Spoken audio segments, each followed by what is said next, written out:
Olá a todos, meu nome é Denis. Para quem não me conhece, eu sou professor do campus Araraquara do Instituto Federal de São Paulo.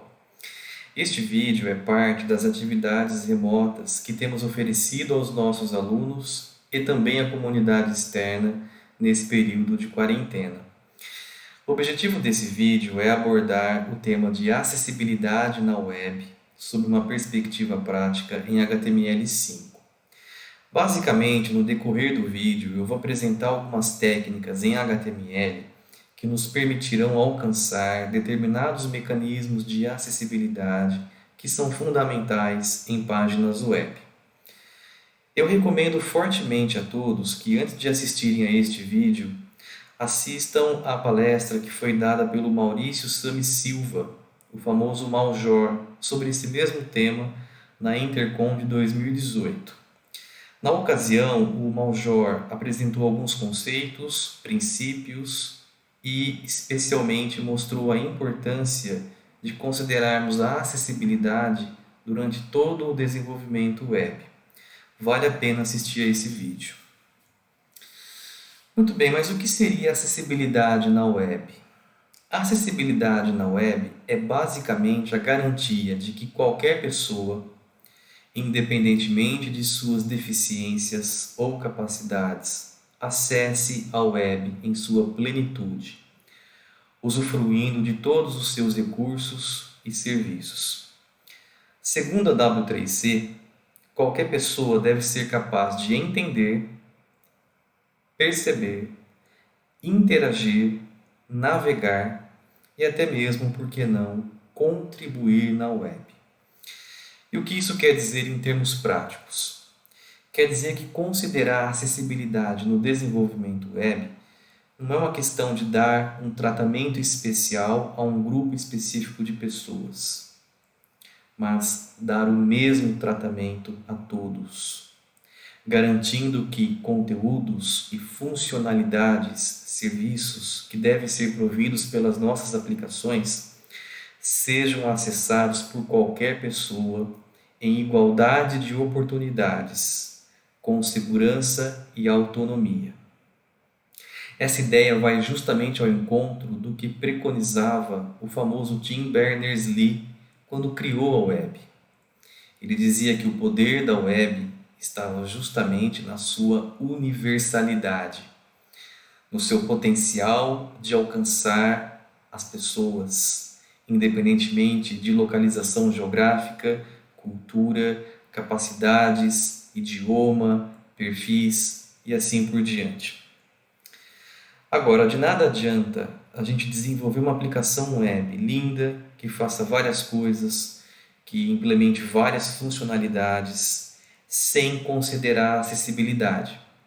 E apenas no fim do desenvolvimento resolver implementar alguns requisitos para alcançar determinados atributos de acessibilidade, como se a acessibilidade fosse um bônus. A acessibilidade não é um bônus. A acessibilidade é um atributo de qualidade, guardem isso, é um atributo de qualidade extremamente importante em qualquer site ou aplicação web. E como tal, ele deve ser considerado desde o início do desenvolvimento até o término, passando também pela fase de testes.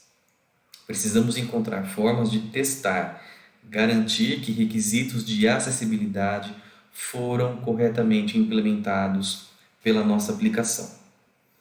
E como fazemos isso? Como consideramos a acessibilidade desde o início?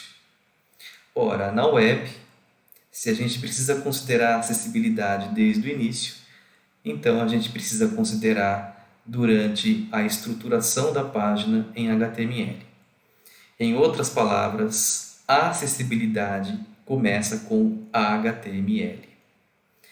Nessa perspectiva, nós continuamos a nossa apresentação mostrando os tópicos que serão abordados. Começaremos com um exemplo simples, mostrando uma estrutura básica de um documento e quais mecanismos podemos implementar de acessibilidade. Em seguida, nós vamos ver um exemplo envolvendo inserção de imagens, depois um exemplo com um layout mais interessante, explorando elementos semânticos da HTML5 e vamos finalizar com alguns elementos básicos de formulários. Em todos esses exemplos, o nosso foco é explorar questões de acessibilidade na linguagem HTML, ok? Então, avançando para o primeiro problema, que é a estruturação básica. Nesse primeiro problema, nós vamos elaborar uma página HTML muito simples que vai exibir o texto Hello World. Esse texto poderia ser o título principal da página. Muito bem, vamos lá então. Agora eu vou projetar o código para vocês. Eu vou utilizar o Notepad++, ok? Mas vocês podem utilizar qualquer outra ferramenta de edição de código. Pessoal, nesse primeiro exemplo eu vou estruturar um documento do zero. Nos próximos exemplos, nós partiremos sempre de uma estrutura pré-definida, para a gente não precisar recomeçar o documento. A primeira tag em qualquer documento HTML5 é a tag de declaração do tipo de documento. Em outras palavras, esta tag serve para indicar ao navegador que este documento foi escrito em HTML5. Esta é a tag doctype. Doctype HTML. Esta é a primeira tag. Em seguida, definimos a tag raiz da estrutura HTML. É a própria tag chamada HTML. HTML/HTML. Ela exige uma tag de fechamento. Todo documento HTML é composto por duas seções, a seção de cabeçalho e a seção de corpo. A seção de cabeçalho é representado pelo elemento head. Então abrimos a tag head e fechamos com /head. A seção de corpo, onde vai todo o conteúdo a ser exibido na página, é representada pelo elemento body. Tag body /body. Muito bem. Aqui na seção de cabeçalho, nós precisamos definir, no mínimo, duas informações. A primeira informação é o esquema de codificação de caracteres que utilizaremos para que os navegadores possam exibir corretamente cada caractere que aparecer na nossa página. Para definir o esquema de codificação de caracteres, precisamos especificar a tag meta. Meta é uma tag vazia, ou seja, ela não exige uma tag de fechamento. Por esse motivo, eu especifico uma barra no fim apenas por uma questão de boa prática. Na verdade, pela HTML5, esta barra não seria obrigatória. Para especificar a codificação de caracteres, nós vamos utilizar o atributo char_set. Observem que a tag meta permite definir outras informações, não apenas a codificação de caracteres. Aqui, a informação mínima obrigatória é o char_set.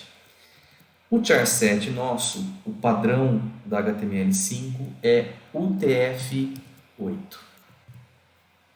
Este é o esquema de codificação de caracteres padrão que nós temos hoje na web. É o padrão também em várias outras linguagens. A outra informação que precisamos definir é o título da página, mas não o título que será exibido na página, é o título que será exibido na barra do navegador. Este título, de alguma forma, deve descrever o conteúdo da página. O título é definido pelo elemento title. Title/title. E aqui definimos um título. Como se trata de uma página simples, uma página inicial, eu chamaria de página teste. Mas normalmente seria alguma outra coisa que representasse melhor o contexto desta página. Este título é importantíssimo para máquinas de busca. Máquinas de busca utilizam este título como um dos critérios para classificar páginas de sites em resultados de buscas. E ele também é importante por questões de acessibilidade. Pessoas que são deficientes visuais e utilizam leitores de tela para navegar na web dependem de algumas características fundamentais. Definir o título na página é uma dessas características. Quando uma pessoa acessa uma página, o título dela é lido por um leitor de tela, descrevendo o que significa, descrevendo o contexto, descrevendo o conteúdo daquela página. Então, esse título já é uma característica importante de acessibilidade. E ele é obrigatório pela HTML. Se a gente validar o nosso documento HTML e não especificar um título pelo elemento title, nós teremos um erro de validação. Ok? A seção de cabeçalho é isso. Estas são as informações mínimas obrigatórias que precisamos definir no cabeçalho. E agora, no corpo, entre body e barra body, definimos todos os tipos de conteúdo, estruturamos todos os tipos de conteúdo que gostaríamos de exibir na página. No caso, como é uma página simples, uma página Hello World, vamos definir apenas o título principal. Para definir o título principal, visualmente, poderíamos utilizar vários elementos HTML. Poderíamos utilizar o elemento para parágrafo, poderíamos utilizar outros elementos de títulos, mas existe um elemento que tem exatamente este propósito, o propósito de título principal. Então é este elemento que nós devemos utilizar. Pessoal, isso é extremamente importante. Devemos utilizar elementos conforme a sua semântica, ou seja, utilizar elementos que possuam uma semântica que esteja relacionada com um problema a ser resolvido. Aqui eu preciso de um título principal, então eu vou utilizar um elemento que represente, que tenha a semântica de título principal. Em HTML, este elemento é o elemento H1, representado pelas tags H1 e barra H1. O conteúdo dele será Hello World. Apenas isso. Ou, colocando em português, Olá Mundo. Muito bem. Esta é a nossa primeira página. Se a gente validar esta página, não teremos nenhum erro. Teremos apenas uma advertência. E eu já vou dizer por que esta advertência. De qualquer forma, a gente pode fazer também um teste visual. Eu já estou com o navegador aberto, então eu vou abrir aqui para vocês. Vou recarregar a página e aqui temos o resultado do primeiro exemplo. Visualmente, tudo certo. Vejam que aqui no topo, na aba, aparece o título que definimos no elemento title e aqui na página o título principal, representado pelo elemento H1. Tudo certo, gente?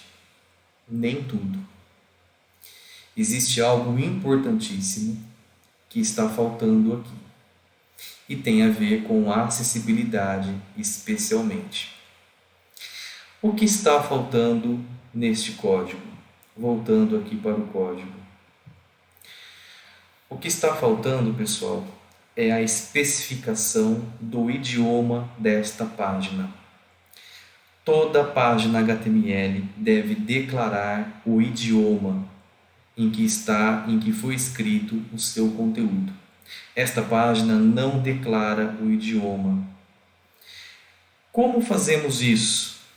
Utilizando um atributo. E este atributo é especificado na tag HTML. Este é o atributo len.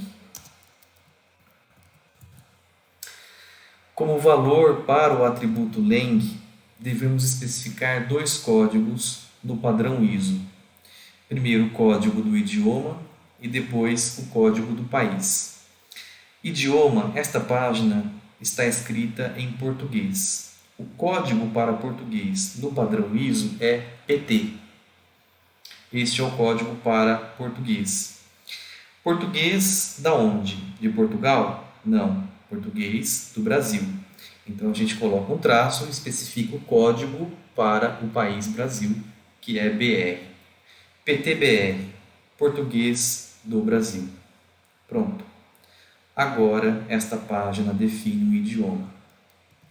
Ah, mas por que isso é tão importante para a acessibilidade? Pensando novamente em leitores de tela. Uma vez que a gente declare o idioma da página, o leitor de tela fará a pronúncia correta de todo o conteúdo desta página, escolhendo o perfil de voz mais adequado.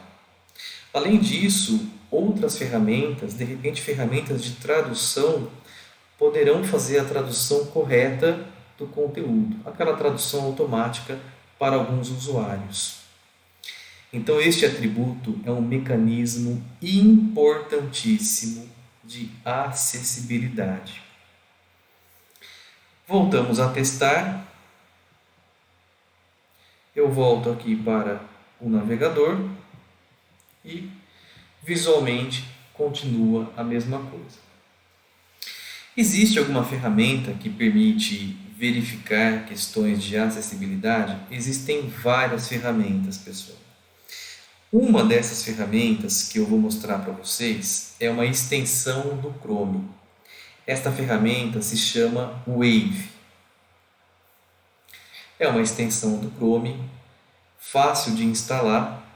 Eu instalei aqui para mim e, utilizando esta ferramenta, nós conseguimos analisar toda a estrutura de qualquer página que a gente navegue, incluindo as nossas páginas locais, as páginas que a gente elabora. Muito bem, como a gente poderia utilizar? Voltando aqui para o navegador, reparem que no canto superior direito nós temos um ícone. Eu tenho um ícone aqui W. Ao clicar neste ícone, esta ferramenta vai fazer uma varredura da minha página, verificando se existe algum aspecto importante de acessibilidade que não é contemplado pela página. Vejam, eu clico aqui e ele mostra um resultado para mim. Ele não mostra nenhum erro, não há nenhum erro, há apenas uma advertência. Esta advertência quer dizer o quê? A gente pode vir aqui em Details para visualizar. Essa advertência diz que esta página não tem nenhuma região específica. Na prática, esta advertência quer dizer que a nossa página não tem nenhum elemento de layout com algum significado. No caso, é uma página muito simples, então não é um erro, é apenas uma advertência. Nem precisaríamos desse elemento. Mas, se a gente quiser tirar esta advertência, a gente pode voltar para o código e definir um elemento que representaria uma região específica na minha página. Um desses elementos é o elemento semântico, um elemento novo da HTML5, chamado de main. Especifico a tag de abertura main e a tag de fechamento /main. O que significa este main? Significa a região que contém o conteúdo principal da página. É o conteúdo principal. Este é um elemento semântico, é um elemento que possui um significado bem definido. Ao fazer isso, podemos testar novamente e vocês verão que esta advertência não será mais mostrada pela ferramenta. Não mostra mais nada. E este main entra como um elemento estrutural da página. Ok? Muito bem. Voltando para o código, podemos fazer o seguinte teste. Vamos experimentar tirar o atributo link. Tirei novamente o atributo link. Deixei do jeito que eu tinha feito inicialmente. Volto para o navegador, recarrego a página, Passo novamente a ferramenta e vejam, a ferramenta agora mostrou um erro para mim. Querem ver o erro? Todos já sabem, certo? Lá em Details, qual é o erro? Document Language Missing. Ou seja, o idioma desta página não foi declarado. Vejam que interessante é esta ferramenta. Ela faz uma análise completa da página e mostra todos os mecanismos de acessibilidade que não são contemplados no código.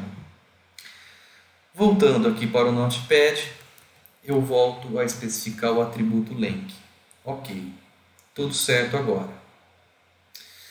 Nesse momento pode surgir a seguinte questão. Professor, e se eu tivesse uma página com regiões específicas que tivessem um conteúdo escrito em outro idioma? Por exemplo, tomemos como exemplo o próprio elemento main. Vamos supor que o elemento main tivesse um conteúdo em inglês. A página, o conteúdo dela, conteúdo geral, continua sendo em português do Brasil. Mas essa região específica poderia ser escrita em outro idioma. E aí, como fazemos para ajudar as tecnologias assistivas, tradutores e assim por diante? Eu respondo, não há problema nenhum. Sabem por quê?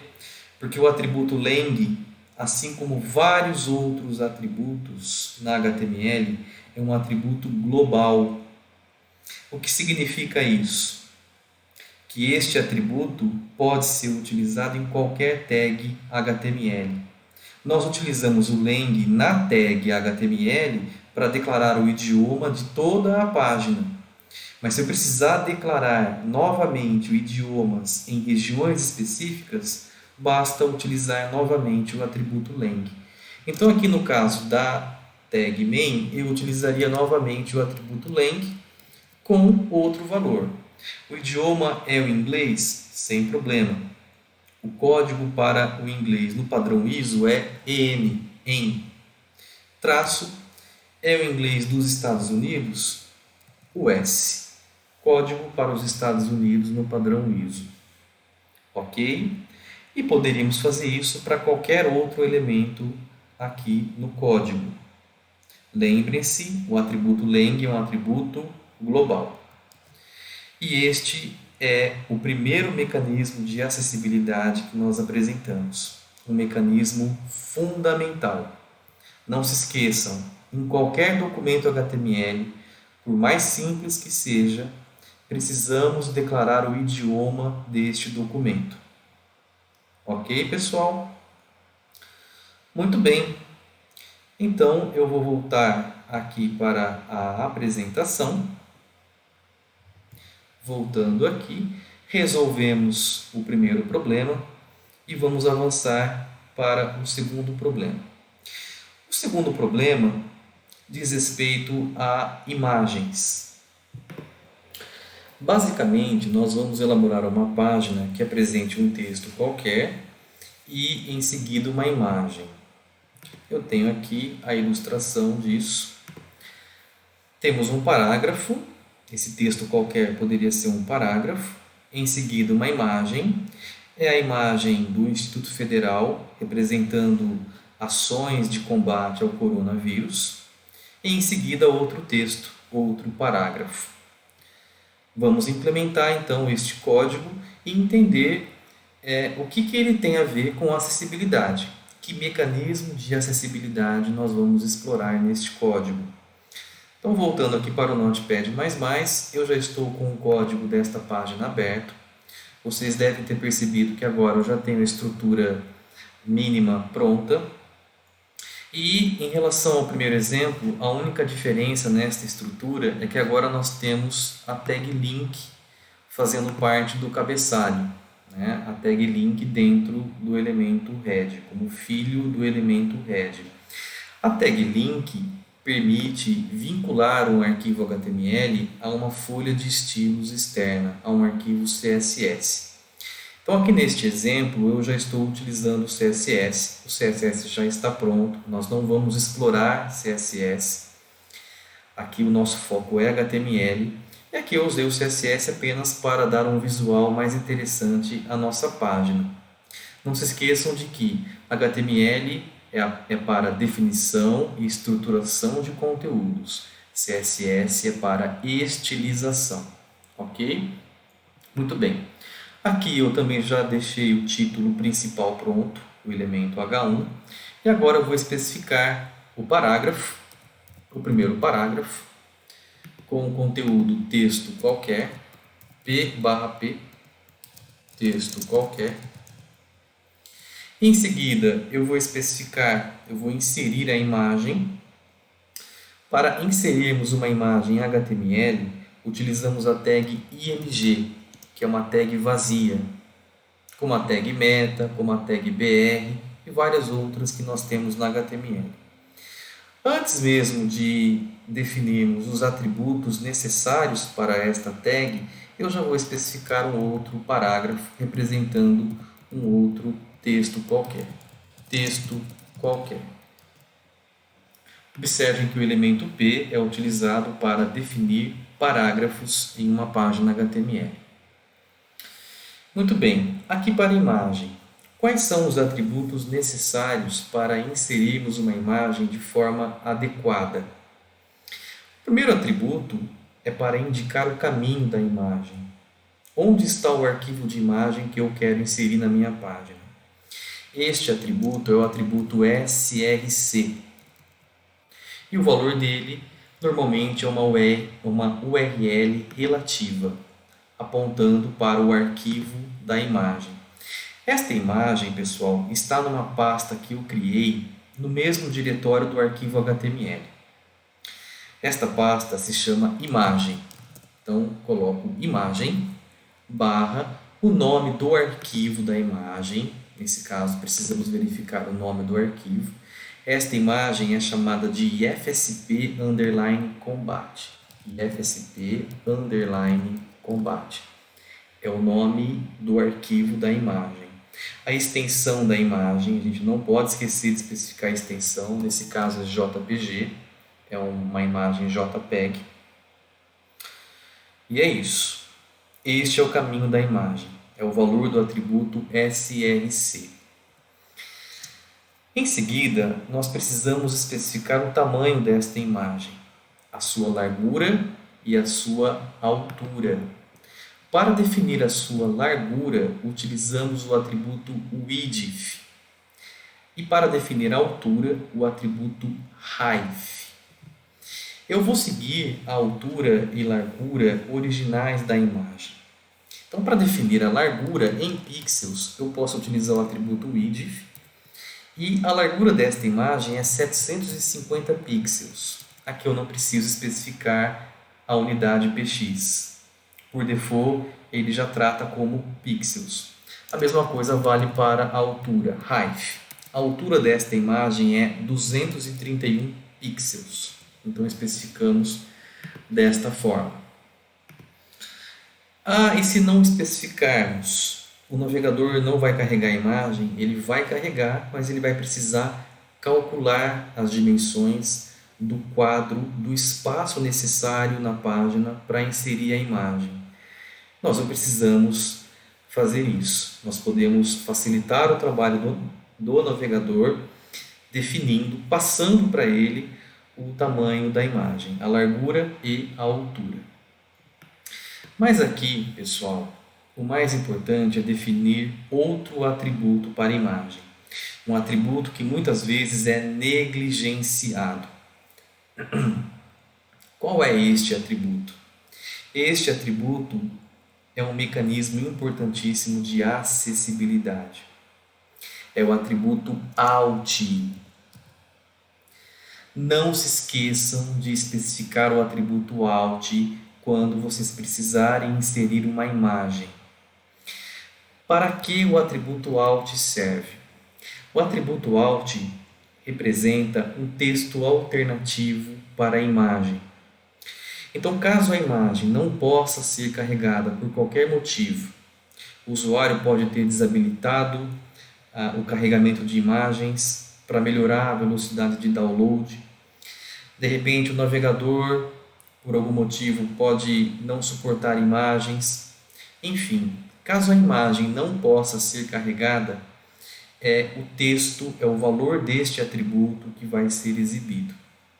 E, mais importante, um usuário que seja deficiente visual e dependa de um leitor de tela para navegar na web precisará deste texto para ter noção do que se trata a imagem. Então, nesse caso, o leitor de tela vai falar qual é o significado desta imagem, baseando-se no valor do atributo alt. Esse atributo é, portanto, importantíssimo, gente. Neste caso, a gente poderia colocar algo como IFSP no combate ao coronavírus. É a descrição para esta imagem. Não se esqueçam do atributo alt. Muito bem, vamos fazer um teste. Vamos lá para o navegador. Eu já estou com o navegador aberto também para este exemplo. Carrego aqui e temos o resultado. Texto qualquer, a imagem e em seguida outro texto. Bom, uma pergunta que pode surgir neste momento é: muitas vezes uma imagem precisa de legenda. E para definirmos uma legenda para esta imagem, como fazemos? Na verdade, a gente teria várias formas de fazer isso no HTML. A gente poderia utilizar o elemento P de parágrafo para definir uma legenda, né? Tratar o elemento P como uma legenda, estilizar depois esse elemento em CSS para dar este efeito visual. Poderíamos utilizar outros elementos de títulos, H2, H3.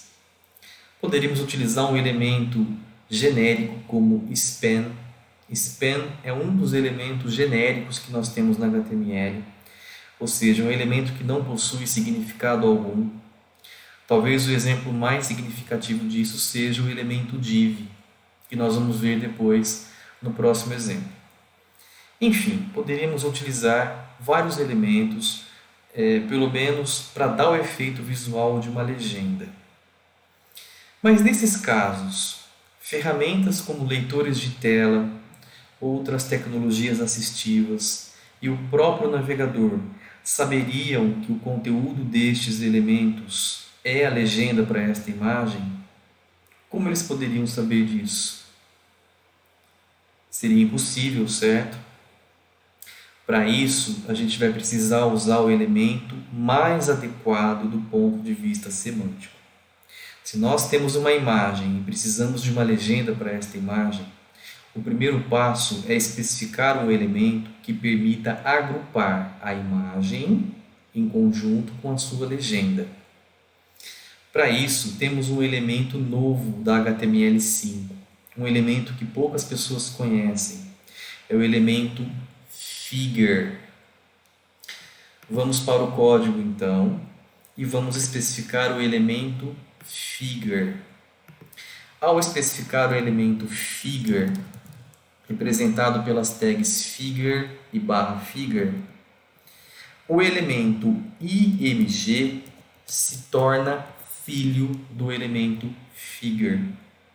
Então, o elemento figure é um container para imagens, diagramas, fotos, ilustrações em geral. Poderíamos ter mais imagens, mais ilustrações como filhos do elemento figure? Sim, poderíamos. Poderíamos ter um quadro de imagens, poderíamos ter uma galeria de imagens, todas elas como filhos do elemento figure, compartilhando a mesma legenda. Este é o primeiro passo. Definimos um container para a nossa imagem. O segundo passo é definir aqui, neste contexto, no contexto do figure, uma legenda. Para especificar a legenda, utilizamos o elemento figCaption. figCaption / figCaption. Entre figCaption e /figCaption, vamos inserir o texto da legenda. Poderia ser algo como figura 1 ponto e FSP no combate ao coronavírus. Muito bem. Agora sim, temos uma imagem com a sua legenda correspondente. E isso foi especificado de tal forma que qualquer ferramenta, incluindo navegadores, leitores de tela e outras ferramentas assistivas, entenda que existe um relacionamento, que existe uma imagem e existe uma legenda associada a esta imagem. Voltando aqui para o navegador, podemos fazer um teste. Vejam que visualmente vai mostrar uma legenda aqui embaixo da imagem. O Fig Caption tem este comportamento default, ele deixa o texto centralizado em relação à imagem e o texto em negrito? Não! Este visual foi ocasionado pelo CSS. Como eu disse anteriormente, eu tenho um CSS com algumas regras prontas e é por meio desse CSS que a legenda ficou centralizada em relação à imagem e em negrito. Ok? Podemos aproveitar o momento para passar a ferramenta Wave e não temos nenhum erro, não temos nenhum problema, apenas esta advertência que, como vocês já sabem, diz respeito aos elementos semânticos de layout. Nós não temos nenhum elemento semântico de layout, como main, nav, aside e assim por diante. Ok, pessoal? Então vimos o segundo aspecto, o segundo mecanismo de acessibilidade importantíssimo em HTML, que é o atributo alt. E aproveitamos o momento, aproveitamos o assunto de imagens para entendermos como poderíamos definir uma legenda a uma imagem sem prejudicar a acessibilidade. Ok? Muito bem. Bom, o próximo problema, que eu vou mostrar agora na apresentação, diz respeito à construção de um layout semântico. Um layout que seja composto por elementos semânticos na HTML5. Nós temos aqui a ilustração. Então, nós vamos ter uma página que possui exatamente este layout. Temos um cabeçalho, uma seção de cabeçalho. À esquerda, uma seção que represente um menu de navegação, um menu com links que permitem ao usuário navegar na página ou entre páginas. Poderiam ser links na mesma página ou links entre páginas. A outra seção, mais à direita, ela fica no meio aí, conteúdo principal. Aqui ficaria o conteúdo principal da nossa página.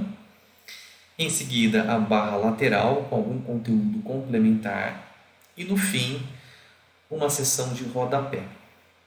Então, nós gostaríamos de um layout como esse. O código, na verdade, já está pronto e eu vou mostrar aqui no navegador. Então, mostrando aqui no navegador, seria uma exemplificação, este código seria uma exemplificação do que mostra a ilustração que vocês acabaram de ver. Ok? Então, nós temos um layout como esse, com 3 colunas. Muito bem, tudo certo com este layout? Não exatamente. Vamos dar uma olhada no código deste layout. Então, abrindo aqui o código para vocês. A seção de cabeçalho, em relação aos outros exemplos, tem a tag meta aparecendo 2 vezes. O que significa isso? Eu tenho a primeira tag meta, que permite especificar o esquema de codificação de caracteres, como a gente já viu. E nós temos outra tag meta, que permite especificar aqui uma questão importantíssima de responsividade. Aqui nós definimos o viewport, que representa a área visível, a porção visível da nossa página. Aqui nós estamos dizendo que a porção visível da nossa página, a sua largura, deve corresponder à largura do dispositivo. Este é um requisito para que a gente tenha páginas responsivas. Mas não é o nosso foco entrar nesses detalhes. Apenas ilustrei aqui porque é uma tag nova que aparece no código. Muito bem. Aqui no código, na estruturação do layout, nós temos uma div, a primeira div. Divs representam seções genéricas em uma página. É muito comum utilizar divs. Pessoal, com certeza, quem já trabalha com desenvolvimento web já viu e vê divs por toda parte. O pessoal utiliza muito divs, especialmente para dividir uma página em regiões, construir layouts, agrupar conteúdos e assim por diante. Então aqui nós utilizamos vários divs. Esta primeira div tem um class container. E esse class tem a ver com o CSS. É uma forma da gente vincular este elemento com uma folha de estilos. Então esta div, ela representa um container e ela foi utilizada aqui para que a gente tenha controle do nosso layout. Então ela está aqui basicamente por questões visuais, esta primeira div. A div, a primeira div filha dela, essa div class header, esta div, pessoal, qual é o problema dela? Esta div representa o cabeçalho, certo? O problema é que nenhuma ferramenta, nenhuma tecnologia assistiva entenderia que esta div é de fato um cabeçalho. Porque este cabeçalho foi codificado na forma de uma div, que é um elemento genérico. Em seguida nós temos outra div, essa flex container. Esta div também tem a ver com visual. É uma div utilizada apenas para que a gente controle o layout e garanta que este layout seja bem apresentado em qualquer dispositivo, não só computadores desktop e notebooks, mas celulares, smartphones, tablets e assim por diante. Então esta div está aqui também por questões visuais. No interior desta div, ou seja, como filhos desta div, nós temos a div que representa o menu de navegação. Então é uma div que representa uma seção, uma região específica, uma região que tem um significado, é um menu de navegação. Ela tem um significado do ponto de vista da estruturação. Em seguida nós temos outra div que representa o conteúdo principal da página. E por fim, aqui nós temos uma div que representa a barra lateral e uma div que representa o rodapé. Ou seja, pessoal, tudo aqui foi estruturado como div. E ainda hoje o pessoal faz muito isso. O pessoal utiliza muito as tags div, para definir layouts. Qual é o problema disso? O grande problema, como vocês já sabem, é que o div não tem valor semântico. E a partir da HTML5 foram introduzidos elementos de layout que possuem significados específicos. E este é um aliado importantíssimo quando o assunto é acessibilidade. Então devemos utilizar os elementos semânticos mais adequados conforme o propósito, conforme o problema. Neste primeiro caso, eu tenho uma div que representa o cabeçalho. Não vamos utilizar uma div. Se ela representa um cabeçalho, este é o significado, esta é a semântica, então vamos utilizar o elemento semântico, o elemento que tem este significado. No caso, o elemento header. Então eu troco aqui o elemento div pelo elemento header. Header barra header.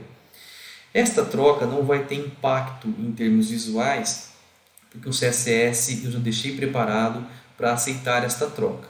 Poderia inclusive deixar o class aqui, mas o CSS já foi preparado também para entender o elemento header. Da mesma forma, eu desço aqui, esse div class flex container deve continuar, Afinal, o propósito dele aqui é apenas de estilização. Então, não há problema manter o div. Se o propósito é apenas o de estilização, é apenas uma questão visual de controle de layout, utilizamos o elemento div, assim como estamos utilizando aqui em cima, representando todo o layout. Nesses casos, podemos continuar utilizando o elemento div. Ele atende ao nosso propósito. Este div representa o menu de navegação.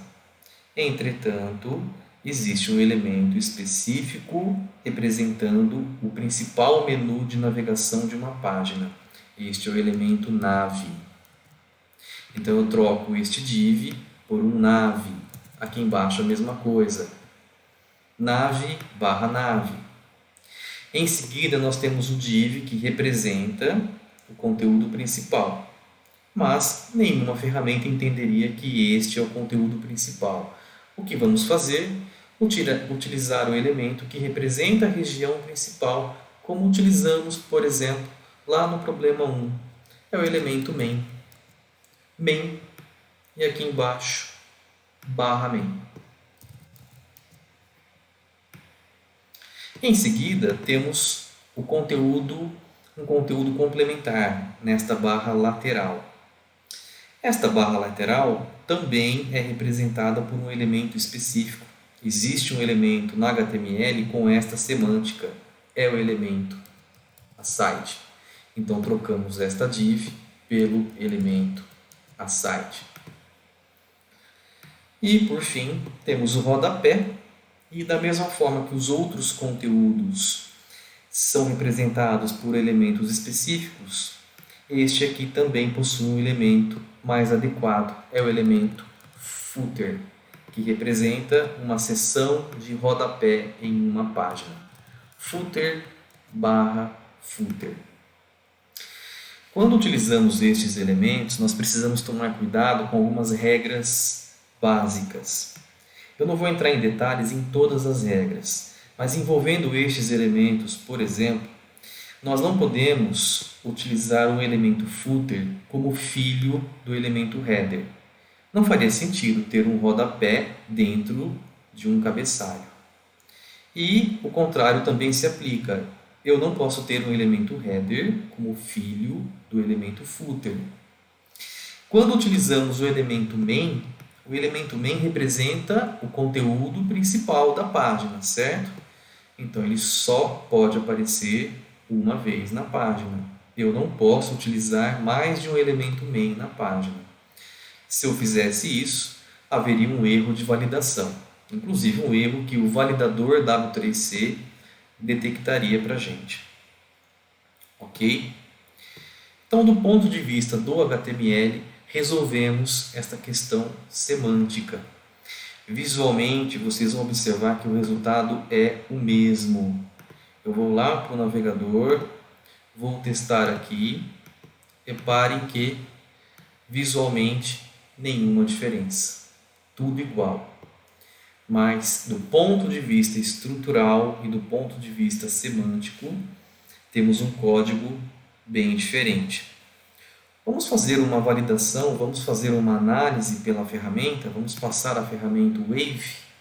Eu clico nela aqui e vejam só, temos 2 advertências e temos 4 erros de contraste.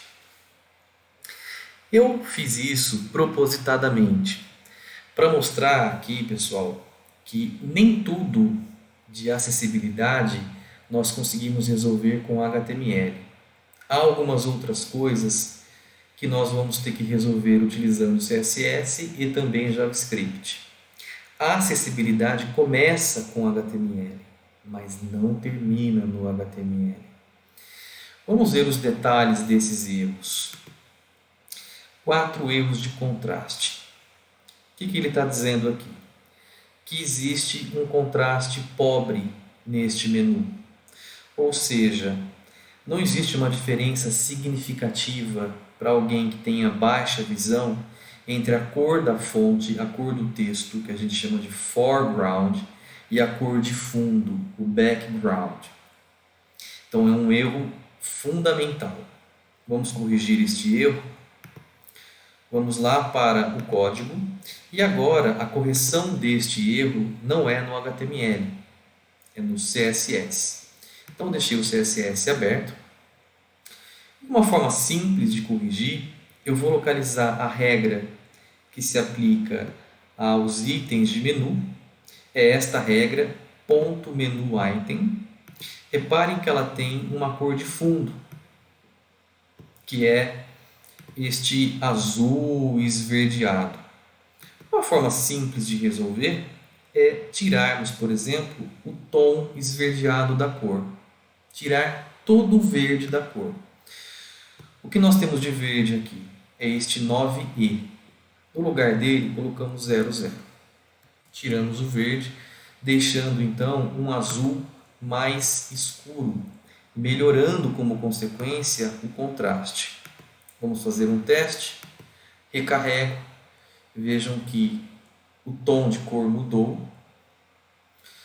E, passando a ferramenta, resolvemos os 4 erros de contraste. Esta ferramenta ainda mostra 2 advertências. Podemos olhar aqui nos detalhes. São 2 advertências. E as 2 advertências estão relacionadas com os parágrafos que estão completamente justificados. Existem algumas pesquisas que mostram que pessoas com baixa visão podem ter dificuldade em se localizar, em visualizar textos que estejam completamente justificados. Então, uma forma de resolver esta questão, vejam que isso depende do contexto, isso depende do tamanho do texto. Por esse motivo, a ferramenta não dá como erro, não mostra um erro, mostra apenas uma advertência. Mas aqui, se a gente quiser resolver esta questão, se fosse um texto maior, o que a gente poderia fazer? Mudar o alinhamento destes 2 parágrafos. Como? Vamos até o código, de novo seria um CSS. Vamos até a regra específica por este alinhamento, é este bloco, ponto align. E em vez de justificarmos o texto, nós alinhamos à esquerda, justificamos à esquerda. Então o valor que eu vou utilizar é left. Isso resolveria esta questão. Então eu venho aqui no navegador novamente. Já tinha recarregado, então ele já mostrou a atualização. E agora sim, sem nenhum erro, sem nenhuma advertência. Está perfeito do ponto de vista semântico e do ponto de vista de mecanismos de acessibilidade que esta página envolveria. Certo, gente? Bom, continuando aqui pela apresentação, existem outros elementos semânticos de layout. Não vou entrar em detalhes nesses elementos. São elementos que não apareceram no meu exemplo. São eles o elemento section, o elemento article, o elemento details e o elemento summary. Os elementos details e summary são utilizados em conjunto. E existe uma diferença conceitual sutil entre o elemento section e o elemento article. Mas eu vou deixar isso como estudo, sugestão de estudo e pesquisa para vocês fazerem em casa depois. Ok? Muito bem. Vamos avançar então para o 4º e último problema que eu gostaria de apresentar a vocês. Trata-se da construção de um formulário em HTML. O objetivo aqui é elaborar um formulário simples de login, um formulário de autenticação, baseado nos campos de e-mail e senha. E depois nós vamos ter um outro campo que vai permitir ao usuário informar o modo de acesso. Se é o modo básico, né, se o webmail seria carregado apenas em HTML ou seria carregado utilizando recursos avançados de Ajax. Muitos webmails dão esta opção para a gente, quando nós fazemos o login na página, ok? Muito bem. Para isso, eu já estou com o código aberto também para a construção do formulário. Temos o código aqui, certo?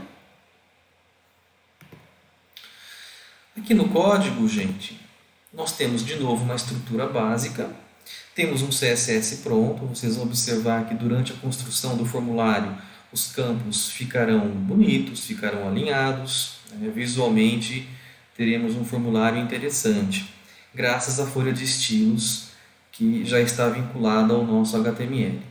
E aqui na seção de conteúdo já temos o elemento main representando o conteúdo principal, já deixei aqui pronto também. Aqui dentro nós vamos especificar o nosso formulário. Para especificar um formulário em HTML, utilizamos o elemento form. Form/form. O primeiro atributo fundamental na tag form é o atributo method, que define o método de transmissão de dados. Qual método nós vamos utilizar? Basicamente, em HTML, nós temos dois métodos, o get e o post. Como se trata de um formulário que vai possibilitar o envio de senha, nós precisamos garantir uma segurança maior. Para isso, vamos utilizar o método post, ok? Não vou entrar em detalhes sobre as diferenças entre o get e o post, pode ficar para pesquisa. Quem quiser se aprofundar depois deste assunto, quem ainda não tiver estudado formulários em HTML, aqui nós vamos utilizar o método post por uma questão de segurança. Normalmente, formulários de login são implementados utilizando o método post. Outro atributo fundamental é o atributo action, que indica o destino do formulário, para onde serão enviados os dados quando nós submetermos este formulário. Aqui eu posso deixar, por exemplo, uma URL de mentirinha chamada controlador. Quer dizer, quando esse formulário for submetido, é esta URL que será requisitada pelo navegador. Ok? Vamos implementar então os dois campos. O primeiro campo é o campo para e-mail. Para isso, nós vamos utilizar o elemento input. Input é representado por uma tag vazia. A maioria dos elementos de controle de formulário são representados por tags input. Nós temos vários elementos de controle diferentes representados pela mesma tag. Para diferenciar um elemento do outro, temos que utilizar um atributo. É o atributo type. Input type igual. Bom, vamos entrar com e-mail, certo? Em HTML5, a partir do HTML5, nós temos o tipo e-mail, que permite fazer algumas validações básicas no endereço de e-mail, como, por exemplo, a checagem do arroba no endereço de e-mail. É apenas um exemplo de checagem que o navegador fará ao utilizarmos o input type igual a e-mail. Outro atributo que todo elemento de controle de formulário precisa para poder carregar o valor, transmitir o valor até um servidor, até uma aplicação qualquer, é o atributo name. Name é como se fosse o nome de uma variável que vai carregar, que vai guardar o valor informado neste campo. No caso, eu posso utilizar name igual a e-mail também, sem problema nenhum. Muito bem. Temos então este input, o primeiro input. Podemos fazer um teste. Se a gente fizer um teste, eu vou até o navegador e vocês vão observar o que vai acontecer. Ele mostrou uma caixa para mim, desse jeito. Pessoal, aqui a gente não só tem uma falha importante de acessibilidade, como também há questões de usabilidade que estão muito ruins. Cadê o rótulo deste campo? Este campo precisa de um rótulo.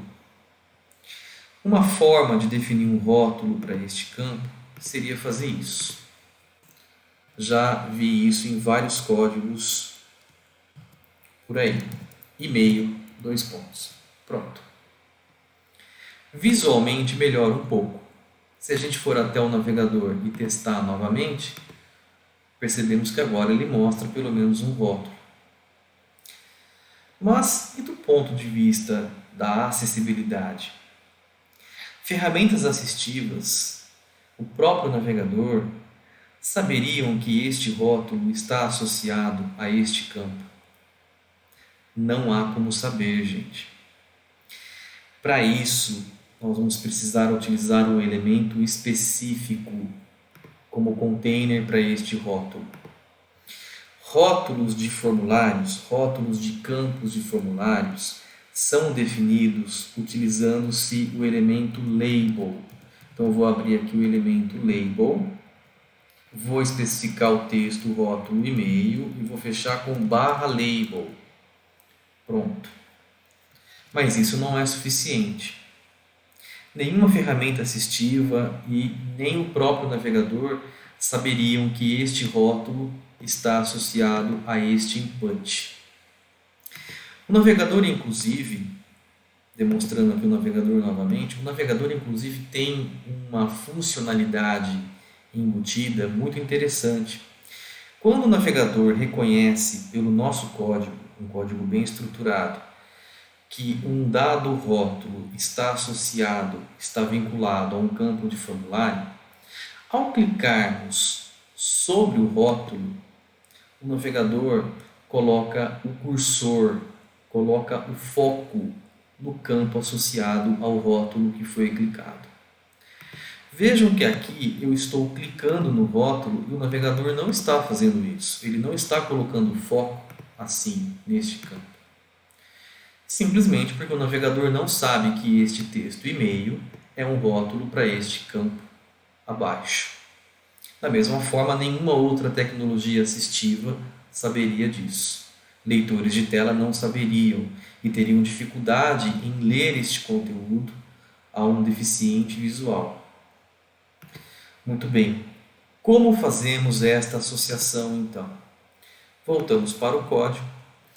Existem duas formas básicas de associar um label a um campo de formulário. A primeira forma é a forma que a gente chama de implícita. Nesta forma implícita, nós pegamos o campo input, neste caso, e transformamos este input em um filho do label. É isso mesmo. O label se torna um container para o campo. Ao fazer isso, estamos associando o texto do label, este rótulo e-mail, ao campo. Temos uma associação implícita. Fazendo o teste aqui, percebam. Agora, quando eu clico sobre o rótulo, o navegador coloca o cursor, coloca o foco no campo associado ao rótulo.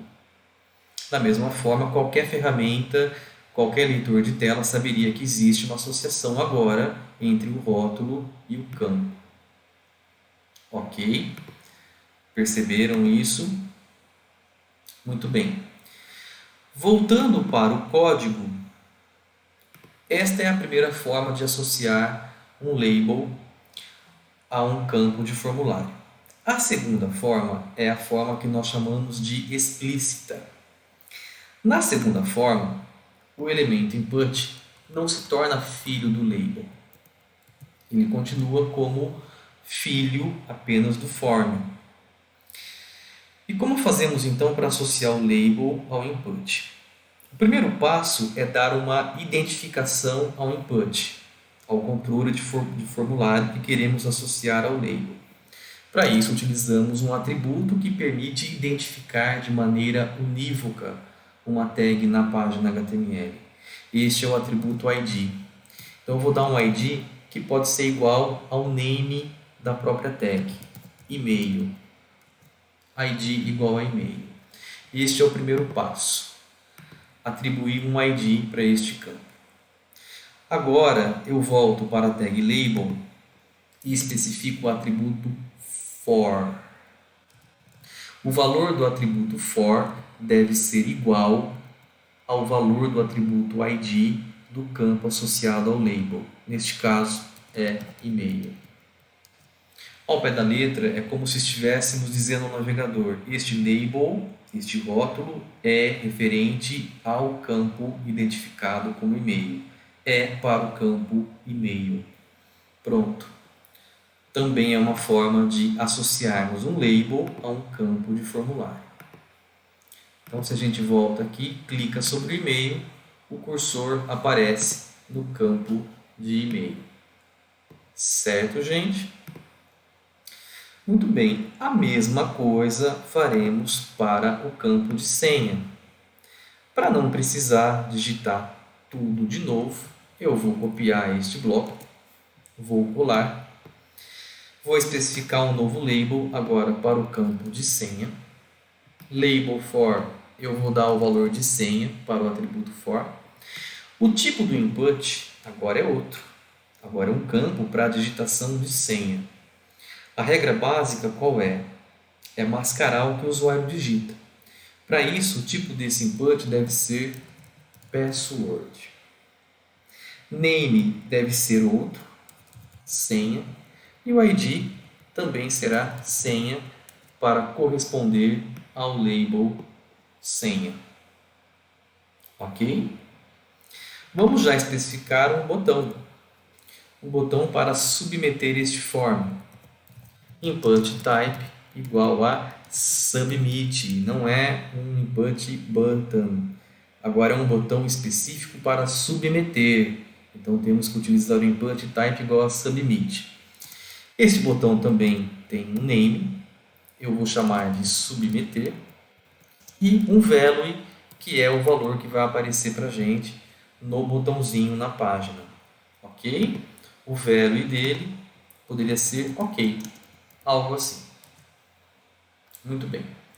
Fazendo um teste rápido, um teste visual aqui pelo navegador, temos este formulário. Faltou dar um título para ele, né? Podemos voltar aqui para o código e dar um título.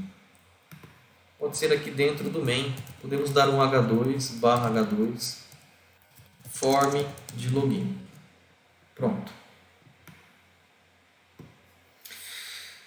Muito bem, agora suponhamos que eu queira dar opção ao usuário, como eu disse anteriormente, eu queira dar duas opções de carregamento do login.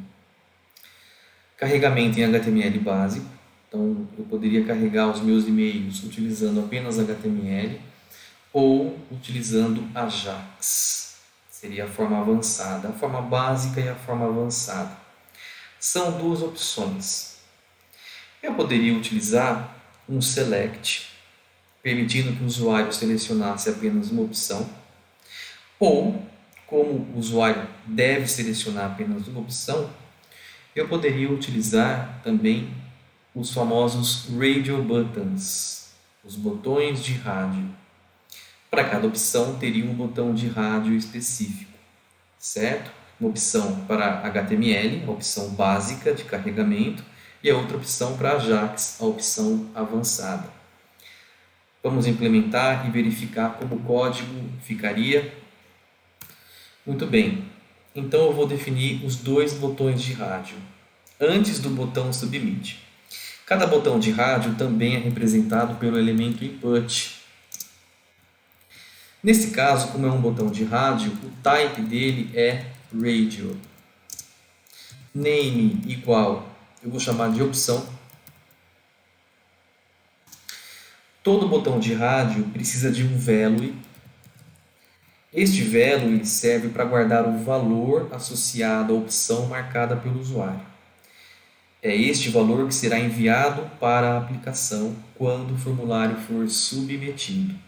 Então, nesse caso, o valor eu vou chamar de HTML, seria a opção básica. Este input rádio cria apenas o botãozinho na página.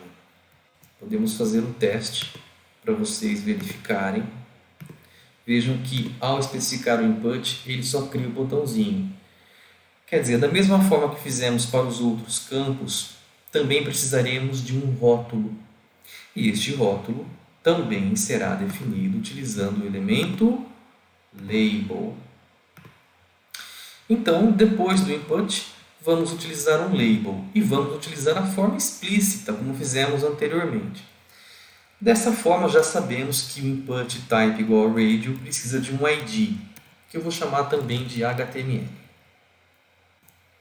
Abaixo do botão de rádio, eu vou especificar um label, label for igual a HTML, exatamente igual ao ID, barra label. E aqui eu vou colocar HTML. Seria a opção básica. E vou fazer a mesma coisa para a outra opção, a opção Ajax. Como tem muita coisa em comum, eu copio, colo abaixo. É outra opção, então é outro botão de rádio. O name deve ser o mesmo, isso é importantíssimo. Se o name for diferente, então o navegador vai entender que este botão de rádio está relacionado com outra coisa. Não faz parte do mesmo grupo de opções. Para que o navegador entenda que esses botões de rádio representam opções mutuamente exclusivas, garantindo, portanto, que o usuário marque apenas uma opção ao mesmo tempo, o name deles deve ser o mesmo. O value, nesse caso, é outro, Ajax. O ID também deve ser outro. Não posso ter duas ou mais tags com o mesmo ID em um documento HTML. O label for, nesse caso, também muda. Chama-se Ajax. E a opção que vai ser mostrada ao usuário é Ajax avançado. Muito bem. Vamos fazer um teste rapidamente pelo navegador. E agora temos as duas opções de rádio. Vejam esta questão de usabilidade importantíssima. Como temos os labels associados adequadamente aos botões de rádio, para marcar uma ou outra opção, eu não preciso clicar exatamente na bolinha, como acontece em muitas páginas na web. Eu posso simplesmente clicar no texto. Isso facilita muito pessoas que de repente têm baixa visão, pessoas mais idosas e até mesmo outras pessoas que não têm baixa visão e teriam dificuldade em clicar exatamente na bolinha. Ok? Então é um aspecto de usabilidade e também de acessibilidade. Ok, pessoal? Muito bem.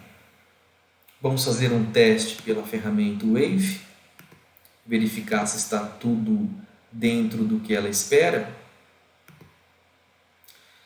Cliquei aqui e existem duas advertências. Não existe erro, mas existem duas advertências. Vamos verificar os detalhes. Vejam só, pessoal. Olhem que interessante. Primeira advertência, que essa segunda que ele mostra, é dizendo que a nossa página não tem um título principal. Poderíamos definir o título principal. Por ser uma página simples, não há necessidade aqui. Mas é uma advertência, é sempre importante a gente trabalhar com títulos nas páginas. E a outra advertência, muito mais importante, diz respeito ao field set. O que é esse field set? Pessoal, nós temos duas opções de rádio aqui, certo? Mas cadê o rótulo para eles? Do que se tratam essas duas opções? Para o campo de e-mail, nós tínhamos o rótulo e-mail. Para o campo de senha, o rótulo senha. E para esses dois, nós não temos nada. Poderíamos ter um outro label? Até poderíamos. Mas este outro label não estaria relacionado com nenhum campo. Então não seria uma boa prática. Existe uma forma de definirmos um rótulo que se aplique não a um campo específico, mas a um grupo, a um conjunto de campos relacionados? Existe. É por meio do elemento field set, que a ferramenta inclusive apontou. Então, estes dois botões de rádio, em conjunto com os seus labels, serão agrupados em um elemento FieldSet. O elemento FieldSet serve para agrupar campos que estejam relacionados de alguma forma. Isso vale para botões de rádio e também valeria, por exemplo, para checkboxes, que são aqueles quadradinhos que o usuário também pode marcar. A diferença entre os botões de rádio e as caixas de checkbox é que caixas de checkbox podem ser marcadas mais de uma, botões de rádio não. Então aqui, depois do campo de senha, eu vou abrir a tag FieldSet. Os meus botões de rádio, em conjunto com os labels, ficarão agrupados neste FieldSet. Até então nós não tínhamos um agrupamento para todos estes elementos. E agora nós podemos dar um título, podemos dar uma legenda, um rótulo geral para todos esses campos. Fazemos isso utilizando o elemento legend, que deve aparecer como filho do elemento FieldSet. Então, como filho do elemento FieldSet, eu especifico um legend e fecho com /legend. E aqui eu vou dizer, marque a sua opção de entrada. Algo assim. Pronto, pessoal. Temos os dois botões de rádio devidamente agrupados, de forma que a acessibilidade seja alcançada. Qualquer ferramenta, qualquer tecnologia assistiva vai entender que este texto marque essa opção de entrada refere-se às opções que estão abaixo, os dois botões de rádio. Cada botão de rádio com o seu próprio label. Vamos voltar para o navegador e vejam que visualmente também existe um ganho bem interessante. Ok, pessoal? E agora podemos testar novamente, passando a ferramenta Wave. Aquele alerta ele tirou, aquela advertência ele tirou, e ele poderia também tirar se nós adicionássemos, poderia tirar esse outro alerta se nós adicionássemos um título principal para a nossa página. Ok? Então nós temos um formulário simples, mas ao mesmo tempo rico em termos de acessibilidade. Outro ponto para a gente finalizar este exemplo em qualquer página que a gente faça, é sempre importante verificarmos como esta página poderia ser navegada, poderia ser explorada utilizando-se apenas o teclado, apenas teclas de atalho, especialmente a tecla Tab. Lembrem-se de que nem sempre o usuário poderá utilizar um mouse, terá um mouse disponível ou terá condições de utilizar o mouse. Há muitas pessoas que, por alguma deficiência motora, alguma deficiência física, não conseguem utilizar o mouse e precisa recorrer aos recursos do teclado. Será que nós conseguiríamos preencher este formulário utilizando apenas o teclado? Se apertarmos o Tab, o que acontece? Vejam, o primeiro input recebeu foco, o segundo também receberá. Em seguida, eu consigo passar pelos botões de rádio. Ok? Reparem que quando eu chego ao botão de rádio, eu posso utilizar setas para a esquerda e para a direita para marcar opção. Para marcar, apenas Enter. Ok? Então, todos os elementos estão recebendo foco. Eu conseguiria navegar utilizando a tecla Tab. Perdão, não a tag, a tecla Tab. Então, fica de exercício, fica de tarefa para vocês. Em qualquer página, experimentem navegar utilizando apenas o teclado e vejam se é possível ou se é viável. Muito bem. Então, eu apresentei 4 exemplos para vocês, ilustrando pontos-chave de acessibilidade. O primeiro exemplo mostrou o atributo Lang. Em seguida, trabalhamos com imagens. Vimos a importância do atributo Alt na tag MG. Depois, como agrupar imagens com as suas legendas, utilizando os elementos Figure e Fig Caption, que são elementos novos da HTML5. Em seguida, no exemplo 3, vimos as tags semânticas, algumas das principais tags semânticas para a construção de layout e como elas são importantes quando pensamos em acessibilidade. E, por fim, vimos um formulário simples, mostrando a associação entre campos e rótulos e como podemos agrupar elementos associados, como botões de rádio e caixas de checkbox, definindo um rótulo para todos esses elementos, definindo um rótulo para este agrupamento. Ok? Continuando aqui, nós temos uma atividade. A entrega desta atividade é condição, é pré-requisito para a obtenção do certificado para os alunos do Instituto Federal. Tá? Qual é a atividade? Elabore uma página HTML que exiba um vídeo. Escolha um vídeo qualquer, pode ser um vídeo curto, vocês mesmos poderiam gravar um vídeo. E para garantir que o vídeo também seja assistido por pessoas com deficiência auditiva, insira as legendas, captions, para esse vídeo. Para isso, eu quero que vocês utilizem um elemento novo da HTML5, o elemento vídeo, e pesquisem pelo elemento que permite especificar legendas. É o elemento track, já adiantando para vocês. Pesquisem também por este padrão, o WebVTT.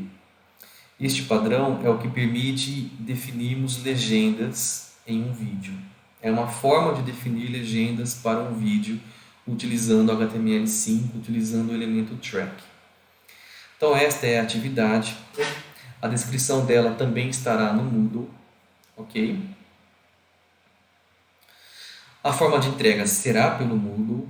O prazo é a próxima terça-feira, dia 23/6, até as 23h59. Será criada uma tarefa para isso. Quem conseguir fazer e entregar dentro desse prazo, vai obter um feedback meu. Eu vou corrigir e vou fornecer possibilidades de melhoria no código, dando algumas orientações de usabilidade, acessibilidade, questões estruturais, questões de indentação, se for o caso, e assim por diante. E como eu disse, a entrega desta atividade é requisito para a obtenção do certificado de participação. Aqui estão as referências bibliográficas. Depois eu vou disponibilizar esta apresentação, então todos podem analisar com calma as referências que eu utilizei para preparar esta apresentação.